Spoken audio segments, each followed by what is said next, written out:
بسم اللہ الرحمن الرحیم، الحمدللہ رب العالمین۔ قدرت کا یہ حسین شاہکار، چونکہ ہم نے آپ کی خدمت میں عرض کیا تھا یکم رمضان کو کہ اس دفعہ قرآن سائنس سیگمنٹ کا ہم موضوع پھیلائیں گے، خلا سے اسپیس سے نکل کے مزید ٹاپکس پر بھی جائیں گے۔ اور یہ جو پہاڑ کی سیریز ہے اب یہ ختم ہوگی تو اس کے بعد ہم بالکل ایک اور نئے موضوع پر بھی آئیں گے۔ جب وہ سیریز ختم ہوگی تو بالکل ایک الگ موضوع پر بھی آئیں گے تاکہ ذرا اس موضوع کو وسعت ملے۔ ہم بات کر رہے تھے قدرت کا یہ حسین شاہکار اور پہاڑ، اور ہم نے اس کی مختلف حیران کن فیکٹس پہ بات کی۔ آج اس گفتگو کو سمیٹتے ہیں اور مزید حیرانگی اپنی پیک پر لے کے جائیے۔ آپ مزید حیران ہونے کے لیے تیار ہو جائیے، کیونکہ کل ہم نے بات یہاں پہ چھوڑی تھی کہ سب سے اونچا پہاڑ کہاں ہے؟ ہمارے نظام شمسی کا دریافت شدہ سب سے اونچا پہاڑ کہاں ہے؟ سب سے اونچا پہاڑ یہ زمین پر ہے؟ نہیں، زمین پہ نہیں ہے۔ تو یہ سمندر کے پاس ہے؟ نہیں، یہ سمندر کے پاس بھی نہیں ہے۔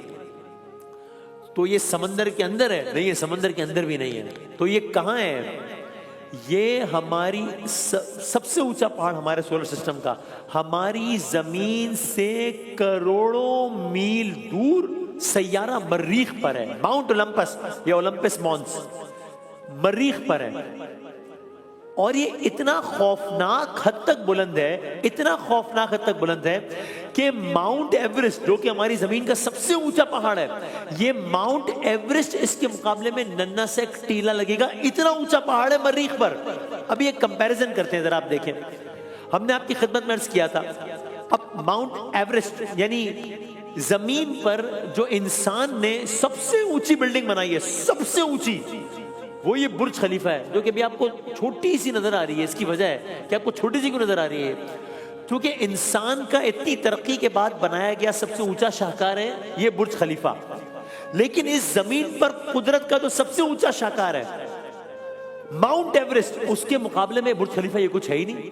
یعنی کہاں برج خلیفہ جو 1 کلومیٹر بھی نہیں ہے، اور کہاں ماؤنٹ ایورسٹ جو 9 کلومیٹر طویل ہے، 9 کلومیٹر اونچا ہے۔ لیکن اب آگے بڑھتے ہیں، ماؤنٹ ایورسٹ اس کی حیثیت کیا ہے؟ یہ ماؤنٹ ایورسٹ جو تقریباً 9 کلومیٹر اونچا ہے، مریخ پر جو پہاڑ ہے اولمپس مونس، یہ تقریباً 25 کلومیٹر اونچا ہے، ماؤنٹ ایورسٹ سے بھی بہت زیادہ بلند۔ ماؤنٹ ایورسٹ اس کے مقابلے میں کچھ نہیں ہے، 3 گنا اونچا ہے ماؤنٹ ایورسٹ سے۔ یہ ہے سولر سسٹم کا سب سے اونچا پہاڑ۔ یہ ایک بہت دلکش لیکن بہت خوفناک آتش فشاں پہاڑ ہے یہ۔ یعنی اللہ کی شان، کہیں سرسبز و شاداب پہاڑ، کہیں برف میں ڈھکے پہاڑ، کہیں آگ اگلتے پہاڑ۔ یہ اتنا طاقتور کہ پوری مریخ کی سطح کو بدلتا رہا۔ ماؤنٹ اولمپس، آگ نکل رہی ہے اس میں، ایک عجیب قیامت برپا ہے اس میں۔ یوں سمجھیے کہ زمین کا سب سے اونچا پہاڑ اگر بادشاہ ہے تو مریخ کا یہ پہاڑ نظام شمسی کا شہنشاہ ہے۔ یہاں ہر وقت قیامت برپا ہے۔ اللہ، اب لیکن آگے آئیے، اللہ اکبر، منظر بدلتے ہیں۔ یہ سب کچھ تو وہ ہے جو ہو رہا ہے اور ہم دیکھ رہے ہیں۔ پچھلے ایپیسوڈ میں ہم نے آپ سے وہ عرض کیا جو ہو چکا ہے۔ اٹلی میں پہاڑوں نے کیا تباہی مچائی، انڈونیشیا میں کیا ہوا، تو یہ سب کچھ وہ ہے جو ہو رہا ہے۔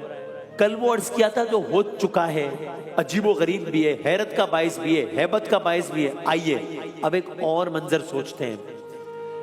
یہ وہ منظر نہیں ہے جو ہو چکا ہے، یہ وہ منظر بھی نہیں ہے جو ہو رہا ہے، یہ وہ منظر ہے جو ہوگا اور یقیناً ہوگا۔ جو ہو چکا ہے وہ ہم نے دیکھا نہیں ہے، جو ہو رہا ہے اس میں سے بھی اکثر نظر نہیں آ رہا، لیکن یہ جو منظر ہے نا، جس کی ابھی تفصیل ابھی خدمت میں عرض کرتے ہیں، یہ ہوگا، یہ بہت خوفناک ہوگا، اور یہ یقیناً میں اور آپ دیکھیں گے، یہ دیکھیں گے ہم۔ یہ قیامت کا منظر ہے۔ اب بس آپ دل تھامیں اور سنیں اور دعا کیجئے۔ ہم سب دعا کریں کہ اللہ تعالی ہم سب کو محشر کی سختیوں سے محفوظ رکھے۔ پرانی آیات کے ساتھ سنیں اب سوچیں پوری زمین پر پھیلے ہوئے پہاڑ جن کی تعداد پتہ نہیں کتنی ہوگی، آج ان میں سے کوئی ایک پہاڑ اپنی جگہ سے ہلنا شروع ہو جائے، ایک تو کیا ہوگا؟ ایک پہاڑ چلنا شروع ہو جائے تو کتنی خوفناک آواز آ رہی ہوگی. ایک پہاڑ اپنی جگہ سے ہلنا شروع ہو جائے تو کتنا خوفناک منظر ہوگا. نہ صرف دکھنے میں خوفناک ہوگا بلکہ اس کے اثرات بھی کتنے خوفناک ہوں گے. آج ہم سائنس سے پوچھیں کہ فرض کرو زمین پر موجود یہ پہاڑ چلنا شروع ہو جائے تو کیا ہوگا؟ تو اس کا جواب یہ ہوگا کہ اگر واقعی پہاڑ اپنی جگہ سے حرکت کرنا شروع کر دیں تو یہ کائنات کے سب سے بڑے تباہ کن مناظر میں سے ایک ہوگا. کیوں؟ پہاڑ زمین کو تھام کر رکھتے ہیں، یعنی اگر وہ ہلیں گے تو اس کے نتیجے میں پوری دنیا میں مسلسل اور شدید زلزلے آئیں گے، شہر گر جائیں گے، زمین جگہ جگہ سے پھٹ جائے گی، بستیاں تباہ ہو جائیں گی. صرف پہاڑ کے معمولی سرکنے سے لاکھوں ٹن پتھر نیچے آ جاتے ہیں، لینڈ سلائیڈنگ کہتے ہیں ہم. اگر پورا پہاڑ حرکت کرنے لگ جائے گا پوری وادیاں دفن ہو جائیں گی، آبادی مٹ جائے گی، راستے ختم ہو جائیں گے.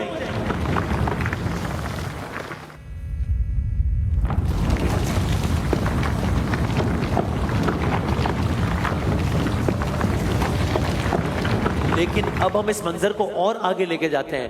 یہ سب کچھ تباہی یہاں پہ نہ رکے گی. اگر یہ حرکت سمندری علاقوں کے ساتھ ہو، یہ جو کچھ ہو رہا ہے اگر اس کے قریب سمندری علاقے ہوں تو کیا ہوگا؟ اگر یہ حرکت سمندری علاقوں کے ساتھ ہو تو پانی جو ہے کہ لہروں کی صورت میں اٹھے گا، خوفناک سونامی آئیں گی، ساحلی شہر صفحہ ہستی سے مٹ جائیں گے. اس کے ساتھ ساتھ زمین کے اندر کا نظام بگڑ جائے گا، آتش فشاں پہاڑ پھٹنے لگیں گے، لاوا آگ دھوئیں سے آسمان سیاہ ہو جائے گا. خلاصہ یہ ایک پہاڑ کا ہل جانا بہت بڑی تباہی لا سکتا ہے.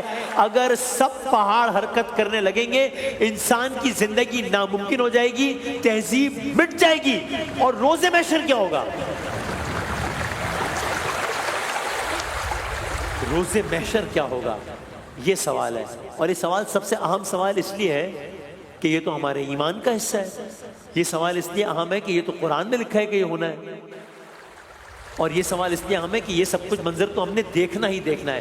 اب دیکھیے روز محشر کیا ہوگا. روز محشر یہ سارے پہاڑ چلنا شروع ہو جائیں گے؟ نہیں، روز محشر گویا یہ سارے پہاڑ اڑنا شروع ہو جائیں گے، یہ سارے پہاڑ چلائے جائیں گے. اب آپ سنتے جائیے قرآن کریم کی مختلف آیات کا ترجمہ کہ سورج کا کیا معاملہ ہوگا، چاند کا کیا معاملہ ہوگا، پہاڑوں کا کیا معاملہ ہوگا. اب آپ سنتے جائیے اور بس سوچتے جائیے کہ کیا کیا منظر ہوگا. آگے بڑھتے ہیں. سورہ نبا آیت نمبر 20 میں فرمایا پہاڑ چلائے جائیں گے. روز محشر پہاڑ چلائے جائیں گے، بڑے بڑے پہاڑ چل رہے ہوں گے، اڑ رہے ہوں گے، یہاں تک کہ وہ سراب ہو جائیں گے. سورہ تکویر کی ابتدائی 3 آیات کا ترجمہ ہے جب سورج لپیٹ دیا جائے گا، جب ستارے بے نور ہو جائیں گے، اور یہی وہ وقت ہوگا جب پہاڑ چلائے جائیں گے. ستارے ایسے بے نور ہوں گے، ستاروں کا نور ختم ہو چکا ہوگا. پہاڑوں کا عالم کیا ہوگا؟ پہاڑ اون کی طرح اڑ رہے ہوں گے. سورہ قارعہ میں فرمایا القارعۃ ما القارعہ، اور آگے فرمایا عظیم حادثہ. کیا ہے وہ عظیم حادثہ؟ وما ادراک ما القارعہ، تم کیا جانو کیا ہے وہ عظیم حادثہ. سورہ طور کی ابتدائی 4 آیات میں فرمایا بھڑکائے ہوئے سمندر کی قسم. روز محشر کا منظر، پہاڑوں کا یہ عالم ہوگا، زمین کا یہ عالم ہوگا، سورج کا وہ عالم ہوگا، تاروں کا وہ عالم ہوگا، سمندر کا کیا عالم ہوگا. بھڑکائے ہوئے سمندر کی قسم، جس دن آسمان تھر تھرانے لگے گا، پہاڑ چلنے لگ جائیں گے. بھئی یہ پہاڑ تو بہت مضبوط تھے، یہ پہاڑ تو زمین کو تھامتے تھے، یہ پہاڑ کیسے چل سکتے ہیں؟ اس کا جواب بھی قرآن کریم نے ہی دیا. سورہ نمل کی یہ آیت سنیے اور حیران ہو جائیے. کہا تم پہاڑوں کو دیکھتے ہو، تم پہاڑوں کو دیکھتے ہو اور سمجھتے ہو کہ یہ سخت جمے ہوئے ہیں، مگر یہ پہاڑ چلیں گے اور ایسے چلیں گے جیسے بادل چلتے ہیں.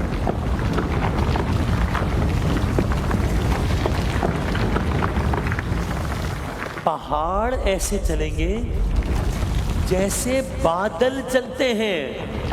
زمین کا کیا عالم ہوگا؟ سورہ زلزال میں فرمایا بسم اللہ الرحمن الرحیم اذا زلزلت الارض زلزالها، زمین پوری شدت کے ساتھ ہلا دی جائے گی، واخرجت الارض اثقالها، زمین اپنے بوجھ نکال کر باہر کر دے گی، وقال الانسان ما لها، انسان کہے گا یہ سب کیا ہو رہا ہے، انسان کہے گا زمین کو کیا ہو گیا ہے۔ سورہ انفطار میں کہا روز محشر وہ دن ہوگا جب آسمان پھٹ جائے گا، جب ستارے بکھر جائیں گے، جب سمندر بہا دیے جائیں گے، جب قبریں الٹا دی جائیں گی۔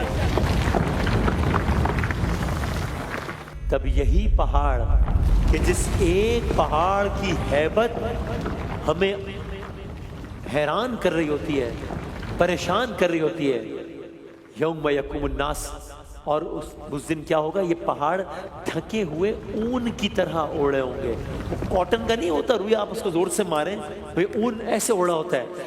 یہ ہیبت ناک پہاڑ جس کے ایک ایک پہاڑ کی ہیبت کے بارے میں ہم نے سنا اور دیکھا کیا ہوتا ہے، دنیا کے کائنات کے سارے پہاڑ ڈھکے ہوئے اون کی طرح اس روز اوڑے ہوں گے، اور اس کی وجہ سے کیا ہوگا یہ سب آپ نے سن لیا۔